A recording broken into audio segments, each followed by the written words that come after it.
Hi guys, today I'm going to show you how it feels like when you're doing a story. Once upon a time, Papa and her friends are going on a school bus trip.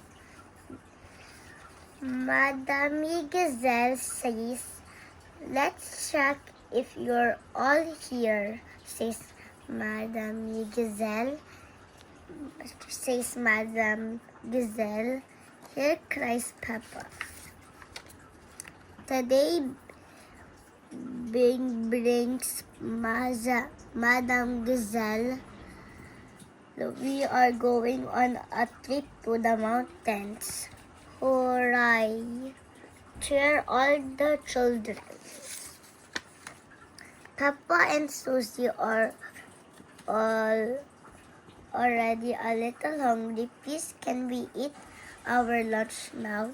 They asked Madame Gazelle. Why not eat your apples and save the rest for the picnic? The rebellious crunch.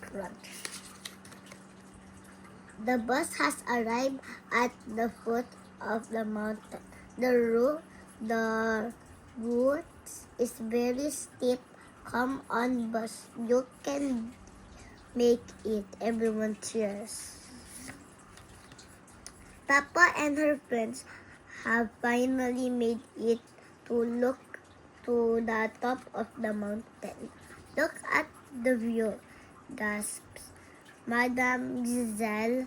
All the children look out over the valley. Wow, says Peppa loudly. Wow, wow, wow. Peppa hears in the difference. What was that? She asked quickly. It's your into. Peppa replies Madame Gazelle. An into is the sound you hear when you speak loudly in the mountains, explained Madame Gazelle. Grrr, woof, ba. Now it's time for a picnic lunch. Peppa loves picnic. Everyone loves picnics. Much yum yum. Where are the ducks? Asked Peppa, taking a bite of her sandwich. They always turn up when we have picnics. Quack, quack, quack. Here come the ducks.